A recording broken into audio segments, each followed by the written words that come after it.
નમસ્તે વિદ્યાર્થીઓ, ડેફિનેટલી તમે બધા મજામાં જશો। હવે આજે આપણે સ્ટાન્ડર્ડ 12 માટે તમારે જે 27 ઓગસ્ટે તમને સ્કૂલ પરથી હમણાં જ 2 દિવસ પહેલાં 27 ઓગસ્ટના રોજ સ્કૂલ પરથી જે અંગ્રેજીનું ધોરણ 12 માટેનું પેપર આપવામાં આવેલું હતું એનું આજે હું આપ સમક્ષ સોલ્યુશન લઈને આવ્યો છું।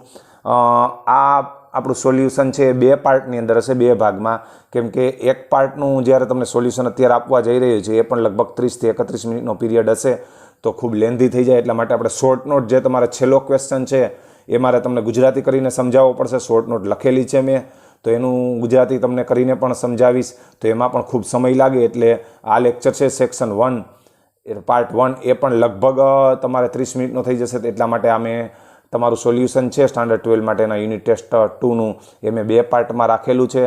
તો ચાલો સોલ્યુશન શું છે એ હું તમને સમજાવું, કેમ કે અમારો તો બેઝ જ એ છે કે પ્રશ્ન તમારો અને સોલ્યુશન અમારું।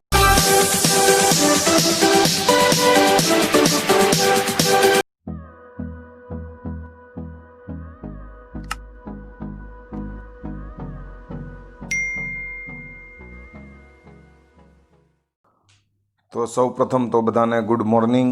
આજે આપણે સ્ટાન્ડર્ડ 12 માટે તમારે જે 27 ઓગસ્ટના રોજ એટલે કે હમણાં 2 દિવસ પહેલાં તમે સ્કૂલ તરફથી યુનિટ ટેસ્ટ 2 માટેનું અંગ્રેજીનું પેપર સ્ટાન્ડર્ડ 12 માટેનું તમને લોકોને મળેલું છે, એનું આપણે આજે પેપર સોલ્યુશન કરીશું, જેના માર્ક્સ હતા 25। આ પેપર સોલ્યુશન છે આપણે 2 વિભાગમાં કરશું। એનું કારણ કહું મિત્રો તમને કે આપણે જે પેપર સોલ્યુશન કરવાનું છે એ લેક્ચર છે ખૂબ લાંબો થઈ જશે, કારણ કે અહીં જો શોર્ટ નોટ પૂછેલી છે, એટલે જે શોર્ટ નોટ છે એનું હું તમને મેં જ્યારે એકમ હલાવ્યો વોલ્ટ ડિઝની અને આ કંટ્રોલ સ્ટ્રેસ ત્યારે પણ એનું ગુજરાતી સમજાવ્યું હતું। એકમમાંથી જ આ short note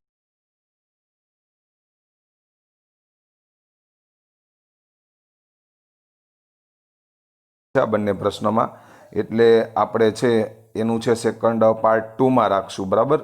standard 12 English paper solution part 2ની અંદર આપણે શોર્ટ નોટ જોઈશું, કેમ કે લેક્ચર છે એ ખૂબ લાંબો થઈ જાય। ચાલો તો હવે સોલ્યુશન શું છે એ હું તમને કહું। સૌપ્રથમ તો અહીં આપણે કોઈ પણ એક્ઝામ આપીએ એટલે સૂચના વાંચી લેવાની આપણે આદત હોવી જોઈએ। તો પહેલા નંબરની સૂચના છે there are total 23 questions in this unit test paper.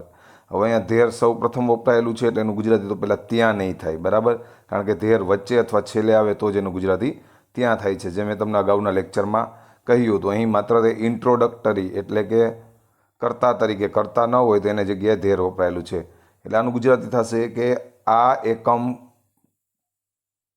કસોટીમાં, in એટલે માં, બરાબર, કુલ 23 પ્રશ્નો આર એટલે છે।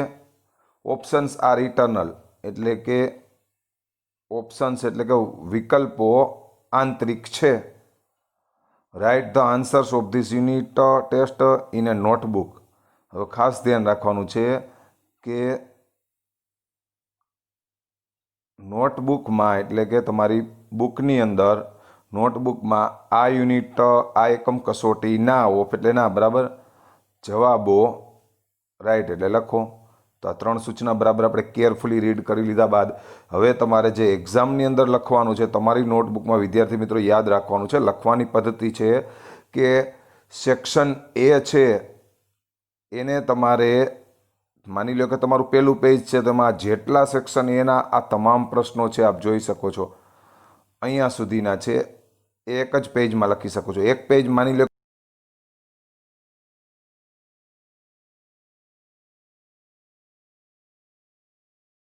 સળંગ લખવાના છે, ટૂંકમાં સમજાણું, એ સેક્શન એની અંદર।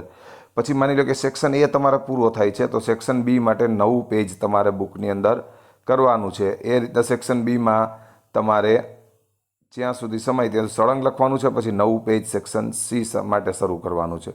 તો આ એક હતી લખવાની મેથડ। ચાલો હવે ક્વેશ્ચનની અંદર શું છે એ હું તમને કહું। Write whether the following sentences are true or false, એટલે ફોલોઈંગ સેન્ટેન્સીસ એટલે કે નીચે આપેલા વાક્યો સાચા અથવા ઓર એટલે અથવા ખોટા, ટ્રુ એટલે સાચા અને ફોલ્સ એટલે ખોટા છે તે રાઇટ એટલે લખો। એટલે આપણે અહીં તમારે શું કરવાનું છે, આ સૂચના લખીને પછી નીચે 1 નંબર આપીને પેલા વાક્ય લખવાનું છે અને પછી સામે જો ટ્રુ હોય તો TRUE ટ્રુ લખવાનું છે આ રીતે ડેશ કરીને, અને ફોલ્સ હોય તો ફોલ્સ. ચાલો જોઈએ. વોલ્ટ સ્ટડીડ કાર્ટૂનિંગ ઇન ન્યુયોર્ક, એટલે કે વોલ્ટે કાર્ટૂનિંગનો અભ્યાસ, સ્ટડી એટલે અભ્યાસ, ન્યુયોર્કમાં કર્યો હતો. તો એ વાક્ય ફોલ્સ છે. મેં જ્યારે તમને વોલ્ટ ડિઝનીનો વિદ્યાર્થીઓ પાઠ સમજાવ્યો હતો ત્યારે કહ્યું હતું કે અહીં આવશે શિકાગો. તો અહીંયા આવશે તમારે આ વાક્ય લખીને પછી લખી નાખવાનું છે ફોલ્સ, FALSE. પરંતુ યાદ રાખવાનું છે, પહેલાં ઉપર તમારી નોટબુકમાં સેક્શન A લખવાનું છે. પછી આ રીતે તમે જે કંઈ નિશાની કરો, સ્ટાર કે જે કંઈ, કે આ રીતની નિશાની જે કંઈ કરો એ નિશાની કરીને હાસ્યની અંદર પહેલાં સૂચના લખવાની છે, પછી નીચે હાસ્યમાં એક કરીને વાક્ય લખવાનું છે, અને પછી ટ્રુ ફોલ્સ. એટલે ફોલ્સ શા માટે છે હવે ખ્યાલ પડી ગયો છે, બરાબર, ખોટું. હવે આ છે એ મેં કેન યુ ઇન્સ્ટોલ લવ તમને જે પાઠ સમજાવ્યો હતો એમાંથી લીધેલું છે. મેં તમને આ ત્રણેય પાઠ સમજાવેલા જ છે, બરાબર, લેક્ચરમાં. Your emotions have barred the way to your inner information.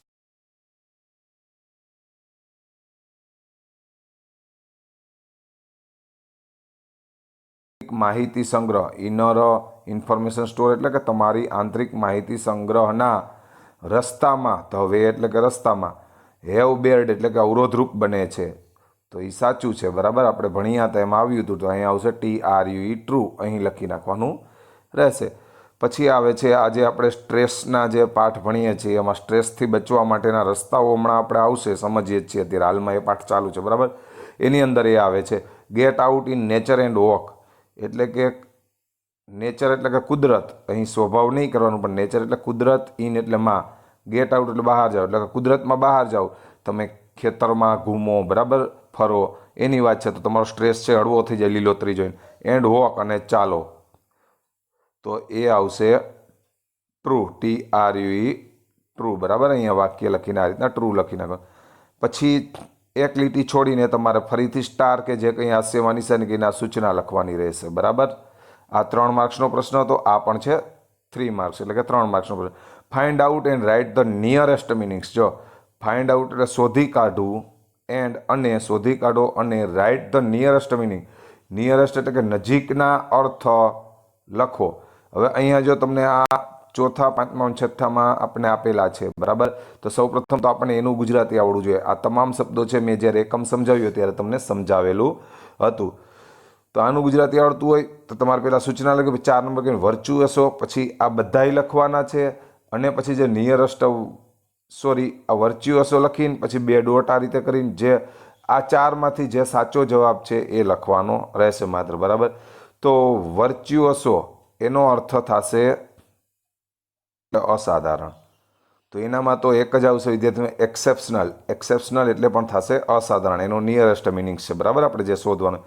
સ્ટબર્ન એટલે થશે જીદી. પોર્ટપોરી એટલે સંગ્રહ.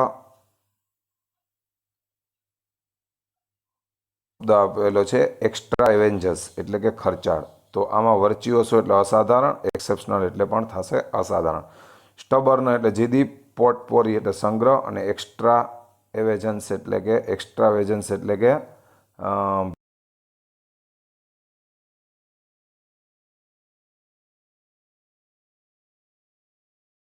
એટલે રોકી લેવું, સ્ટોપ કરવું, બરાબર.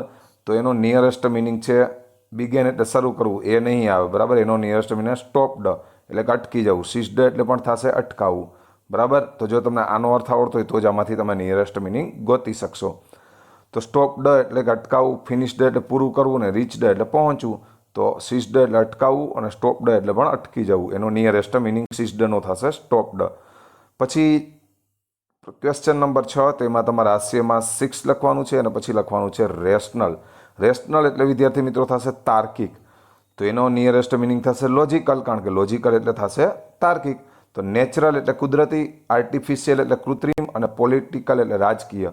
તો એ 3 નહીં આવે, પરંતુ રેશનલ એટલે આવશે તાર્કિક. તો એનો નિયરેસ્ટ મિનિંગ થશે લોજિકલ. એટલે રેશનલ સામે આ રીતે તમારે 2 ડોટ, આમ 2 ડોટ કરીને લખવાનું છે લોજિકલ.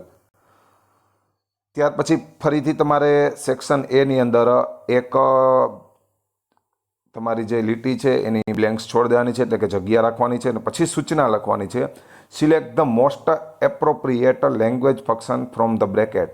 એટલે બ્રેકેટ એટલે કે કૌંસ, કૌંસમાંથી, ફ્રોમ એટલેથી, બરાબર. Select the bracket, sorry from the bracket એટલે કૌંસમાંથી ધ મોસ્ટ, જો વિદ્યાર્થી મિત્રો સુપરલેટિવ ડિગ્રી, જે આપણે સુપરલેટિવ ડિગ્રીમાં મેં તમને જે લેક્ચર આપ્યો હતો એમાં સમજાવ્યું હતું, ધ મોસ્ટ એટલે કે સૌથી વધારે, એપ્રોપ્રિએટ યોગ્ય, લેંગ્વેજ ફંક્શન એટલે કે ભાષાનું ફંક્શન. હવે વિદ્યાર્થી મિત્રો લેંગ્વેજ ફંક્શન શું છે એ પણ મેં તમને શીખવ્યું હતું, બરાબર, કે expressing purpose, showing result, expressing contrast, એમાં કયા કયા શબ્દોનો ઉપયોગ થાય આપણે લેંગ્વેજ ફંક્શનમાં શીખ્યા હતા. સિલેક્ટ એટલે પસંદ કરવું, બરાબર, એન્ડ અને રાઇટ ધેમ અગેન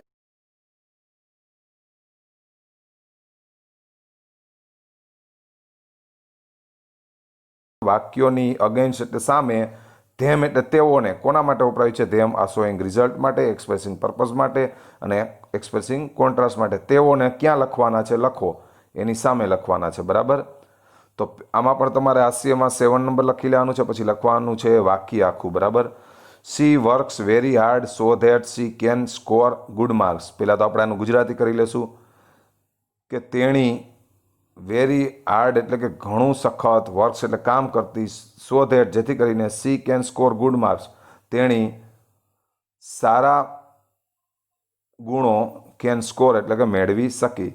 તો એમાં તો આપણને ખબર જ છે કે જો વિદ્યાર્થી મિત્રો સારું કામ શા માટે કરતી એનો હેતુ હતું, કારણ કે તેણી સારા માર્ક્સ મેળવી શકે એટલા માટે. તો એમાં તો એક જ આવશે એક્સપ્રેસિંગ પર્પઝ. એક્સપ્રેસિંગ એટલે અભિવ્યક્તિ, પર્પઝ એટલે હેતુ એનો. જો એ સારું, સી વર્ક્સ હાર્ડ પહેલાં આપણને એમ કહેલું છે તો ખૂબ કામ કરતી, તેથી એને શું સારા માર્ક્સ મેળવી શકી, તો એનો પર્પઝ હતો, બરાબર, એક્સપ્રેસિંગ પર્પઝ આવશે. અને જો અહીંયા સો ધેટ છે, મેં તમને અગાઉ શીખવેલું હતું કે સો ધેટ છે એટલે એ તો એક્સપ્રેસિંગ શેમાં આવશે? પર્પઝમાં જ આવે, બરાબર. તો આ વાક્ય લખીને સામે લખી નાખવાનું છે એક્સપ્રેસિંગ પર્પઝ.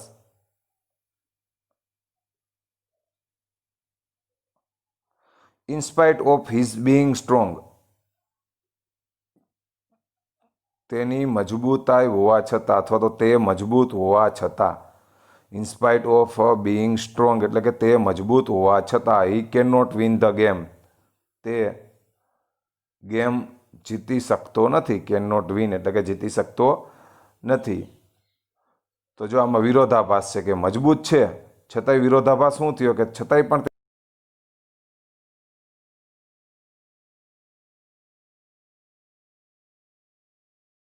સો ધેટ હતો, ઇન્સ્પાઇટ ઓફ હતો, બરાબર, જે મેં તમને ફંક્શન સમજાવતી વખતે સમજાવ્યું હતું. તો ઇન્સ્પાઇટ ઓફ એટલે તેમ છતાં, તો તેમ છતાં એટલે વિરોધાભાસ થયો, તો વિરોધાભાસ એટલે કોન્ટ્રાસ્ટ થાય વિદ્યાર્થી મિત્રો. તો આ વાક્ય લખીને સામે લખી નાખવાનું એક્સપ્રેસિંગ કોન્ટ્રાસ્ટ. એક્સપ્રેસિંગ એટલે વર્ણન કરવું, બરાબર, કોન્ટ્રાસ્ટ એટલે વિરોધાભાસ, વિરોધાભાસનું વર્ણન છે આમાં. પછી 9મું છે તો તમારે ફરીથી હાસ્યમાં 9 લખવાનું છે ને પછી આખું વાક્ય લખવાનું છે. હવે વિદ્યાર્થી મિત્રો અહીંયા તમે જુઓ ટુ અને ટુ એટલે કે એટલું બધું, બરાબર, જેનો અર્થ થશે એટલું બધું. અહીં વચ્ચે વિશેષણ વપરાયું છે સ્લો, સ્લો એ વિશેષણ છે, આ બંને ટુ વચ્ચે વપરાયેલું. એટલું બધું ધીમું કે, જે આપણે ફંક્શન વર્ડમાં શીખ્યા હતા. કયા ફંક્શન વર્ડમાં શીખ્યા હતા? શોઈંગ રિઝલ્ટ એટલે કે પરિણામ બતાવવું. Vipul was too slow to catch the bus. Vipul એટલો બધો ધીમો હતો કે તે ટુ કેચ ધ બસ એટલે કે બસ પકડી શકતો નથી. જો અહીં ટુ આપણે જે શીખ્યા હતા, તો ટુ ફંક્શન વર્ડ છે, એની વચ્ચે વિશેષણ કયા ફંક્શનમાં આવતું હતું? તો કે શોઈંગ રિઝલ્ટમાં, બરાબર, અથવા તેનું ગુજરાતી કરતો પણ ખ્યાલ પડે એટલે અહીંયા લખી નાખવાનું શોઈંગ રિઝલ્ટ. ચાલો આગળ વધીએ. ફરીથી એક તમારે લીટીની સ્પેસ રાખીને સૂચના લખવાની છે. Select the most appropriate response. સૌથી વધુ, ધ મોસ્ટ એટલે સૌથી વધુ, એપ્રોપ્રિએટ યોગ્ય, રિસ્પોન્સ એટલે કે જવાબ, સિલેક્ટ એટલે પસંદ કરો. આમાંથી તમારે સૌથી વધુ યોગ્ય જવાબ પસંદ કરવાનો છે, એટલે કે એકદમ સાચો હોય. પેલું છે mother said what would you like to have four breakfast. તમે બપોરના બ્રેકફાસ્ટ એટલે બપોરના ખાણા માટે, ફોર એટલે ખાણા માટે, વુડ ટુ હેવ એટલે કે શું પસંદ કરશો, શું લેશો એમ ટૂંકમાં. તો ચિંટુ અલ્ટરનેટિવ ચોઇસ, અહીં જો ચોઇસ તમારે પસંદ કરવાની છે. તો ચોઇસ ફંક્શનમાં આપણે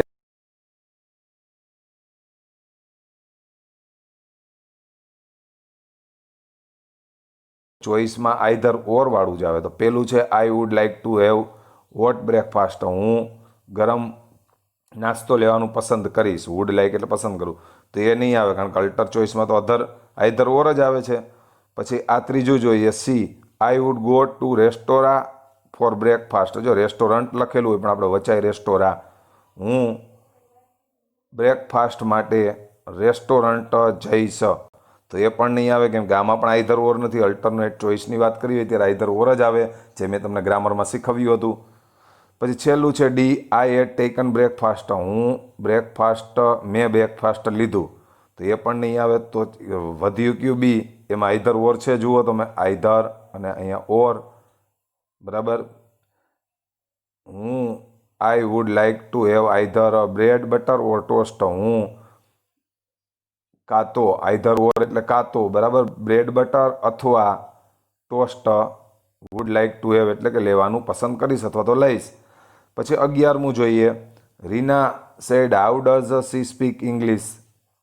તેણી અંગ્રેજી કેવું બોલે છે. બરાબર. તો બીના શોઈંગ સપોઝિશન. જો સપોઝિશન એટલે ધારણા, શોઈંગ એટલે બતાવવું, ધારણા બતાવવાની વાત છે. તો ધારણા બતાવવાના ફંક્શનમાં આપણે વિદ્યાર્થી મિત્રો મેં તમને વાત કરી હતી, જ્યારે શોઈંગ સપોઝિશન એટલે કે ધારણા બતાવવાનું ફંક્શન હોય ત્યારે એમાં કયો ફંક્શન વર્ડ આવે? એમાં એઝ ઇફ જ આવે. પરંતુ અહીં તમારા માટે એઝ ઇફમાં બી અને સી બે ચોઈસ છે. તો એમાંથી કયો પસંદ કરશો? તો સી કરશું. શા માટે સી કરશું? કારણ કે એમાં જો એઝ ઇફ પછી કરતા આવે તો કરતા સી છે, અને પછી હંમેશા વર આવે, અને વેર ન વચાય, વર વચાય, WERE. જે આપણે એઝ ઇફ, શોઈંગ સપોઝિશન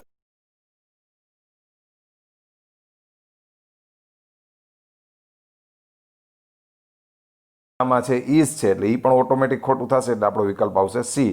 પરંતુ એ પહેલાં બધાનું ગુજરાતી આપણે કહી લે. She does not like to speak English. તેણી અંગ્રેજી બોલવું પસંદ કરતી નથી.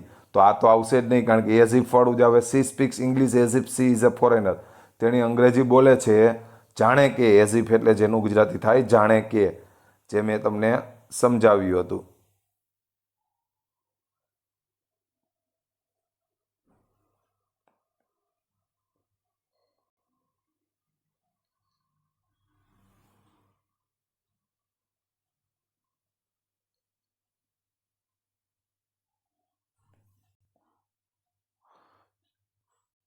સોરી, બાય મિસ્ટેક થોડીક મોબાઈલમાં પ્રોબ્લેમ આવી ગઈ હતી, એટલે હેંગ થઈ ગયો હતો, એટલે થોડુંક બેક થવાઈ જવાય હતું. ફરીથી આપણે મુદ્દા ઉપર આવીએ. એઝ ઇફ એટલે કે જાણે કે, પરંતુ અહીં જો એઝ ઇફ કરતા છે ને પછી ઇઝ આપેલું છે ઓક્ઝિલરી વર્બ. પરંતુ આપણે શોઈંગ સપોઝિશનમાં શીખ્યા હતા એઝ ઇફ પછી કરતા સી, કરતા જે હોય તે આવે, એટલે અહીં સી છે, પછી આવે છે હંમેશા વર. પછી ત્રીજું જોઈએ. She speaks English as if she were a European. તેણી અંગ્રેજી બોલે છે જાણે કે તે એક યુરોપિયન હોય. બરાબર. અને ગુજરાતી એવું થાય, હતી નહીં થાય, હોય એવું થશે. ધો સી સ્પીક્સ ફ્લુઅન્ટ ઇંગ્લિશ. તેણી પ્રવાહિતતાથી અંગ્રેજી બોલે છે. ધો એટલે તેમ છતાં, નો બડી કેન અન્ડરસ્ટેન્ડ. કોઈ અંગ્રેજી સમજી શક્યું નહીં. એટલે કે સારી રીતે પ્રવાહિતતાથી બોલી શકે છે, પરંતુ છતાં પણ કોઈ સમજી શકતું નથી. તો ધો છે તેમ છતાં, બરાબર. ધો ઓલ ધો એ શોઈંગ કોન્ટ્રાસ્ટમાં આવે. અહીં આપણને એટલે કે શોઈંગ કોન્ટ્રાસ્ટ એટલે કે વિરોધાભાસ ફંક્શનમાં આવે, પરંતુ અહીં શોઈંગ સપોઝિશન છે એટલે એઝ ઇફ સાથે સી વિકલ્પ આવશે.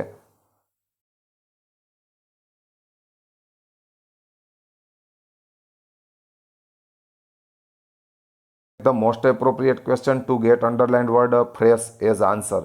એટલે કે સૌથી યોગ્ય ક્વેશ્ચન તમારે અંડરલાઇન કરેલા આન્સર મુજબ, એઝ એટલે મુજબ, બરાબર, પસંદ કરવાનો છે. સિલેક્ટ એટલે પસંદ કરવું. 12 છે 12. Walt never lost his love for trains. વોલ્ટે ટ્રેન માટેનો તેનો પ્રેમ, હિઝ લવ ફોર ટ્રેન્સ એટલે ટ્રેન માટેનો તેનો પ્રેમ, નેવર લોસ્ટ એટલે ક્યારેય ગુમાવ્યો નહોતો. તો જો શું નહોતું ગુમાવ્યું, આપણે આવો પ્રશ્ન કરી શકીએ ને આના માટે. આનું પહેલાં ગુજરાતી કરું, મેં તમને ગુજરાતી કર્યું. શું? તો કે હિઝ લવ ફોર ટ્રેન્સ. તો આની જગ્યાએ વોટ મૂકી દેવાનું, આ નીકળી જશે.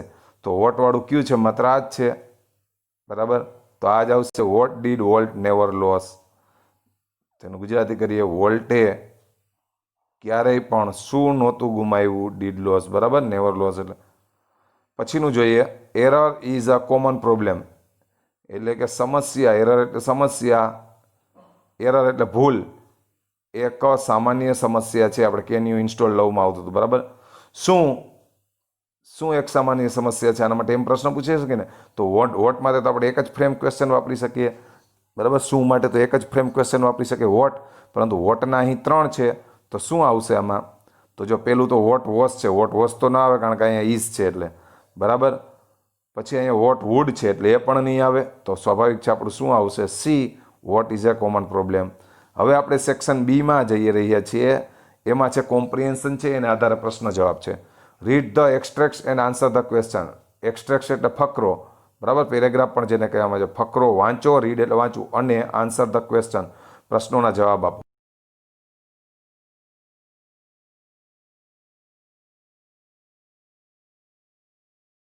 સમજાવેલા છે ગુજરાતી, બરાબર. એટલે અહીં માત્ર નીચે આપેલા ફકરા નીચે આપેલા જે ક્વેશ્ચન છે એ જ હું તમને સમજાવું છું. What was Walt carrying? વોલ્ટે શું ઉપાડ્યું હતું? તો એનો આપણે જવાબ ગોતીએ. કે જો પહેલાં તો મેં તમને આની શોર્ટ રીત શીખવી હતી કે તમારે સહાયકારક ક્રિયાપદ ગોતી લેવાનું. તમને જવાબ બેસાડતા ઘણા વિદ્યાર્થી મિત્રોને નથી આવડતા, બરાબર. તો સહાયકારક ક્રિયાપદ છે વોઝ, એના પછીનું હંમેશા શું હોય? એ જવાબમાં બેહાડવાનું, બરાબર. એના પછીનો શબ્દ છે વોલ્ટ, તો આપણે શું મૂકશું જવાબમાં? આનો જવાબ લખશું વોલ્ટ, પછી મૂકી દેશું વોઝ. એટલે એક શોર્ટ રીત હતી. જો નહીં તો તમે શું કરો? વોઝ વોલ્ટ કેરિંગ, બે ફાર્મ જવાબ આપી આવો, બરાબર. પરંતુ સહાયકારક ક્રિયાપદ આ પ્રકારના પ્રશ્નોમાં સહાયકારક ક્રિયાપદ ગોતી લેવાનું, એના પછીનો હોય એ જવાબના જ શબ્દ હોય. તો વોલ્ટ પછી આપણે આવ્યું વોઝ, વોલ્ટ વોઝ કેરિંગ, તો એનો જવાબ આ રહ્યો. જો હી વોઝની જગ્યાએ આપણે મૂકી દીધું વોલ્ટ, કારણ કે આપણા ક્વેશ્ચનમાં વોલ્ટ હતો. Walt was carrying a cheap suitcase, બરાબર. પછી આ તમારે લખવું હોય તો લખી શકો that contained all office belonging, કે વોલ્ટે એક હળવી સુટકેસ ઉપાડી હતી કે જેમાં તેની બધી વસ્તુઓનો સમાવેશ, ઓલ ઓફ હિઝ બિલોંગિંગ્સ, બધી વસ્તુઓનો સમાવેશ, કન્ટેન્ટ એટલે કે સમાવેશ થઈ જતો હતો. પછી બીજો પ્રશ્ન છે how did Walt start his business? વોલ્ટે તેનો વ્યવસાય હાવ એટલે કઈ રીતે, સ્ટાર્ટ એટલે શરૂ કર્યો. તો અહીંયા સહાયકારક ક્રિયાપદ ડીડ છે, તો એના પછીનો શબ્દ જવાબનો છે તો વોલ્ટ, બરાબર. તો વોલ્ટ મૂકીશું. પછી આપણે ડીડ નહીં મૂકીએ કારણ કે આપણે સાદા ભૂતકાળમાં શીખ્યા હતા ડીડ મૂકવામાં આવતું નથી. એની જગ્યાએ સીધું મૂળ ક્રિયાપદ, તો મૂળ ક્રિયાપદ સ્ટાર્ટ છે, તો ડીડ નીકળી જશે, તો એનું થઈ જશે સ્ટાર્ટેડ. તો પહેલાં તો તમને ગોતતા આવડી ગયું સહાયકારક ક્રિયાપદ ડીડ, પછી આવે છે વોલ્ટ, બરાબર. સહાયકારક ક્રિયાપદ વિદ્યાર્થી મિત્રો એમ, ઇઝ, આર, વોઝ,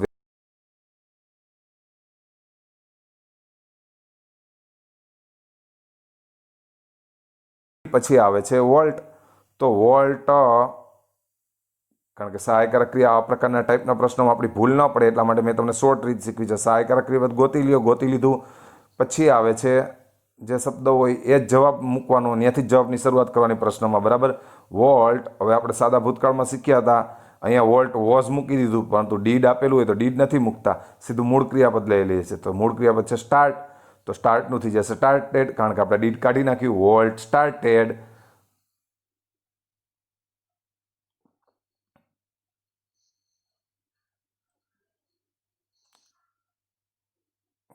કેવી રીતે બિઝનેસ શરૂ કર્યો? તો વોલ્ટ સ્ટાર્ટેડ નહીં આવે પણ વોલ્ટ, તો જો અહીંયા આ રહ્યું બોરોવડ, બરાબર. Walt borrowed $500 from his uncle, my uncle નહીં, કારણ કે અહીંયા શું વાપરેલું છે પ્રશ્નમાં હિઝ. એટલે વિદ્યાર્થી મિત્રો આ ટાઈપના પ્રશ્નોમાં આ જ ધ્યાન રાખવાનું. તમે શું અહીંયા મૂક્યા છો? From my uncle. માય નહીં આ પણ ક્વેશ્ચનમાં આપેલું છે હિઝ અંકલ, તો અહીંયા આપણે મૂકશું ફ્રોમ હિઝ અંકલ એન્ડ પછી હું આપણે ફારસીથી વોલ્ટ વાપરશું નહીં, એન્ડ હી, કારણ કે નામને બદલે સર્વનામ વપરાય બીજી વખત, એટલે he started a cartoon series called Alice in cartoon land. આટલો જવાબ આવશે, બરાબર. એટલે આ પ્રશ્નોમાં જવાબમાં ખાસ ધ્યાન રાખવાનું છે કે એના ઈ પેરેગ્રાફમાં હોય એને ઈ મૂકવાના નથી.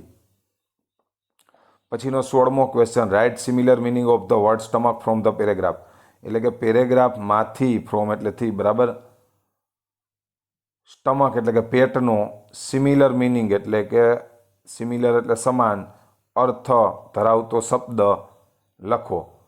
તેનો અર્થ ધરાવતો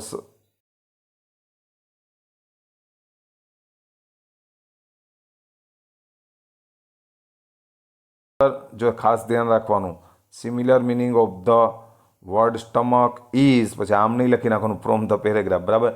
ઇઝ કયો છે?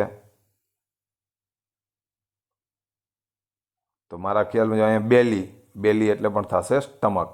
અત્યારે હું તમને સમજાવતો નથી ગુજરાતી, કારણ કે આ તમામ ગુજરાતી છે. મેં જ્યારે તમને લેક્ચર આપતો હતો યુનિટના, ત્યારે મેં તમને આનું માતૃભાષામાં ટ્રાન્સલેટ શીખવેલું છે. પછી છે what should one do to create energy, એટલે કે કોઈ એકે, વન એટલે કોઈ એકે, ક્રિએટ એનર્જી એટલે કે શક્તિ ઉત્પન્ન કરવા, શુડ એટલે કે શું, અને ડુ એટલે કરવું જોઈએ. વોટ એટલે શું અને ડુ એટલે કરવું. શુડ સાથે ડુ છે એટલે કે કરવું જોઈએ. શું કરવું જોઈએ? તો ચાલો એ જોઈએ.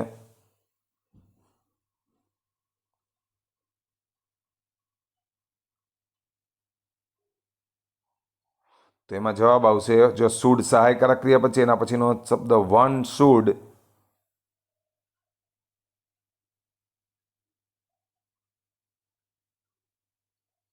તો આ રહ્યો આનો જવાબ, વન શુડ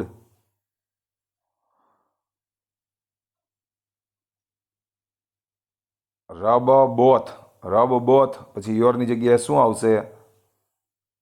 હીઝ અથવા તો ધેર. બરાબર, હીઝ આવશે, કારણ કે અહીંયા વન એટલે એક માટેની વાત. હીઝ હેન્ડ્સ ટુગેધર ફોર એ મોમેન્ટ. બરાબર, પછી ટુ ક્રિએટ એનર્જી થઈ ગયું. ડુની જગ્યાએ આપણો જવાબ આવી ગયો. ચાલો આગળ જોઈએ.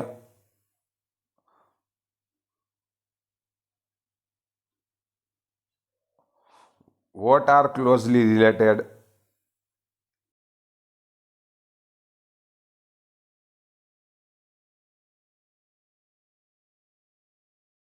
એકદમ બંધ બેસતા કોણ કોણ છે એકબીજા હારે સંકળાયેલા? તો કે અહીંયા આ રહ્યું કે વોટની જગ્યાએ આપણે જવાબ મૂકી દેશું. તો જો પહેલી લીટીમાં છે mind, emotions and body are closely. હવે આપણે ઇન્ટરલિંક્ડની જગ્યાએ વાપરશું રિલેટેડ. બરાબર,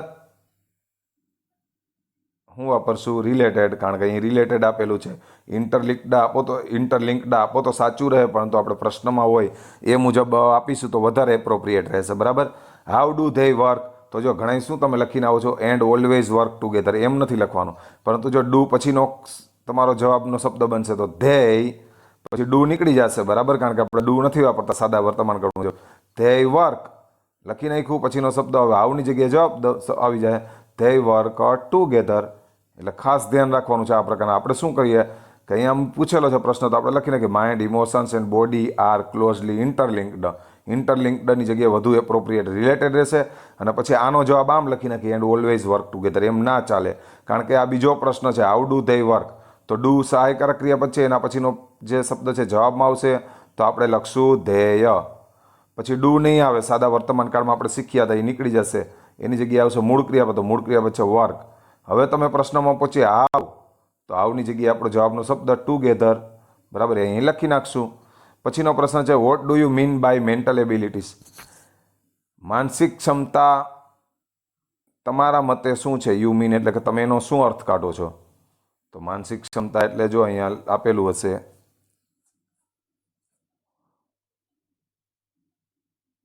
યોર મેન્ટલ કેપેસિટીઝ, એટલે કે મેન્ટલ એબિલિટીઝ, પરંતુ આપણે કેપેસિટીની શબ્દ વાપરીએ. શું વાપરશું?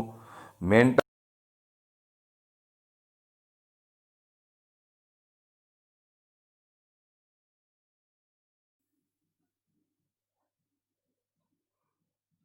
અહીંયા યોરની જગ્યાએ અવર abilities, hour abilities to concentrate. બરાબર, કારણ કે શું કામ યોર નહીં પડે? કારણ કે અહીંયા વાપરશું આપણે અવર, આપણી છે. યોરની જગ્યાએ શું વાપરશું? આપણી. કારણ કે અહીંયા તમને એમ પૂછ્યું છે કે તમારા મતે. બરાબર, તમારો મતલબ શું છે? તો મારો મતલબ આવશે ને, તો સોરી માય આવશે. Mental abilities are my abilities, કારણ કે જો અહીંયા યુ પૂછ્યું છે, તમારો મતલબ શું છે મેન્ટલ એબિલિટીઝ માટે, એમ. તો તમારો મતલબ, તો તમને કોક એમ પૂછે તમારો મતલબ, તમે એમ પૂછો ને કે મેન્ટલ એબિલિટીઝ, મારો મતલબ છે તો માય એબિલિટીઝ ટુ, મારી. બરાબર, તો યોરની જગ્યાએ આવશે માય. મેન્ટલ જો અહીંયા યોર નહીં આવે. બરાબર, તમે આખું જવાબ લખી નાખો યોર મેન્ટલ. એટલે જ આ પ્રકારના પ્રશ્ન જવાબ આપવામાં ખાસ ધ્યાન રાખવાનું. મેન્ટલ પછી કેપેસિટીઝની જગ્યાએ આવશે એબિલિટીઝ. અહીંયા આપણે પ્રશ્નમાં એબિલિટીઝ શબ્દ વપરાય છે. Mental abilities are my abilities to concentrate, એટલે કે માનસિક ક્ષમતા મારી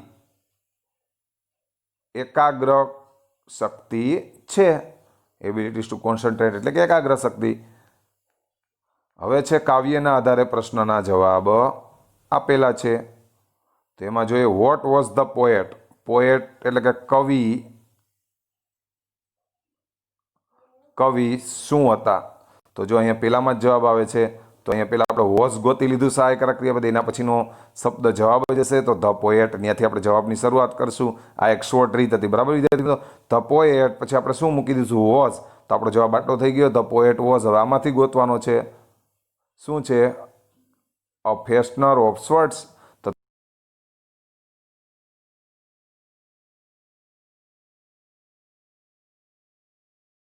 અત્યારે વધારે સમય નથી બગાડતો, કેમ કે આપણો લેક્ચર છે ખૂબ લાંબો થઈ જાય. અત્યારે પણ લેક્ચર છે 30 મિનિટનો તો ઓલરેડી થઈ જ ગયો છે. હજી શોર્ટ નોટ તો આપણે પાર્ટ 2માં ભણીશું, બરાબર વિદ્યાર્થીઓ?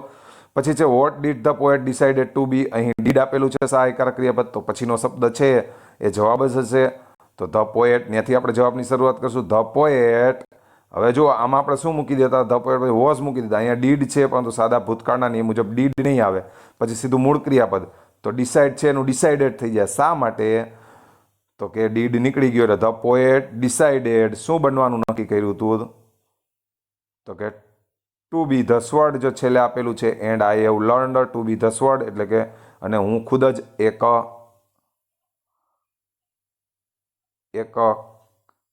તલવાર બનાવનારની તલવાર છું, એટલે કે ભગવાનની તલવાર છું, બરાબર?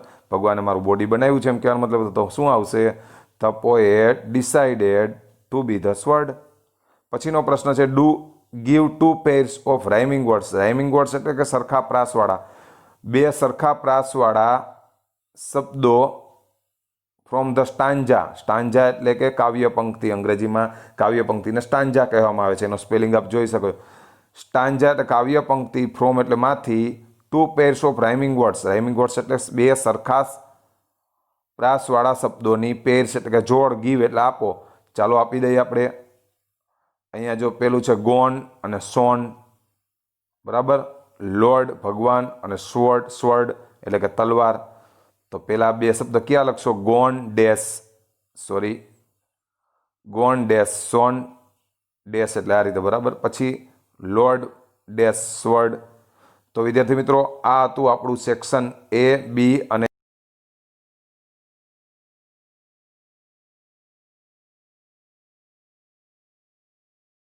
કેમ કે શોર્ટ નોટમાં છે મારે 3 માર્ક્સની છે. મારે તમને આખી જે વોલ્ટ ડિઝનીનો પાઠ તમને ભણાવ્યો હતો એમાંથી જે તમને ગુજરાતી મેં કરાવ્યું હતું એના આધારે જ છે આ શોર્ટ નોટ.